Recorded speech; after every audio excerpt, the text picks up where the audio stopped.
Hello language learners, welcome back to my channel. In today's video, we are discussing about the task 3 of IELTS Speaking. It lasts for about 4 or 5 minutes and it is an interview-based activity. In this task, you have to predict, analyze, compare, or sometimes give your opinion about future. Usually this task is called an extension of part 2 as well. How? Let's see. Although the topics are subjective, but extensive details are required over here.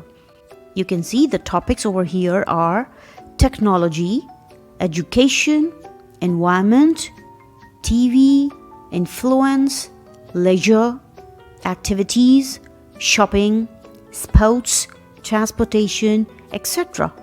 These topics are indirectly telling you that part 3 is theme-based.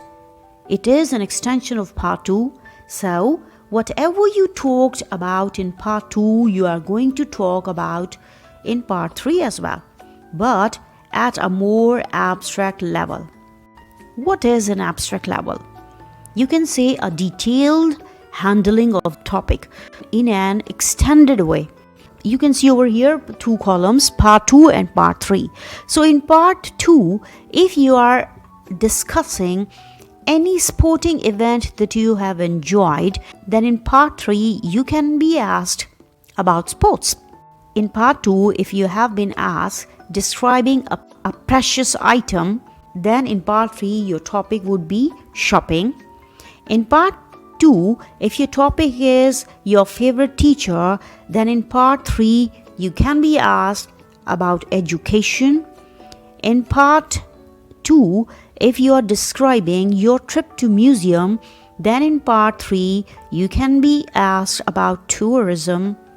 In part 2, if you are discussing about your favorite TV program or movie, then in part 3 it is expected to describe about the technology. So this is how part 3 is or proved to be an extension of part 2. Let me explain with the help of these sample questions.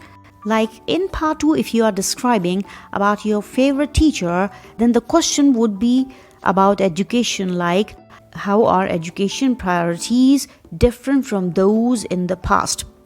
In task 2, if you are describing about your favorite sport, in task 3, the question would be what steps are required to upgrade neglected sports.